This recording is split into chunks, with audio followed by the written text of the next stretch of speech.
നാം അതാണ്. ഏതാണോ ഇല്ലാത്തത്, ഏതാണോ ഇല്ലാത്തത് അത് തന്നെയാണ് നാം. ഏതാണോ അസ്തിത്വത്തിനും അപ്പുറമുള്ളത് അത് നാം തന്നെയാണ്.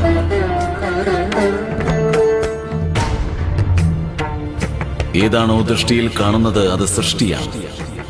ഏതാണോ സൃഷ്ടിക്കതീതമായത് അത് നാം തന്നെയാണ്. ശ്രവിക്കുവാനാകുന്നതെന്തോ അത് ശബ്ദമാണ്.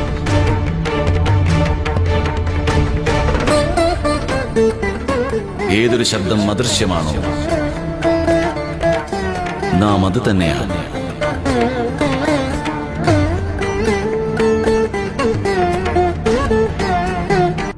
കൈലാസനാഥനായ മഹാദേവനെ നമുക്ക് നിർവചിക്കുവാൻ സാധിക്കുന്നതല്ല ജലന്ധര.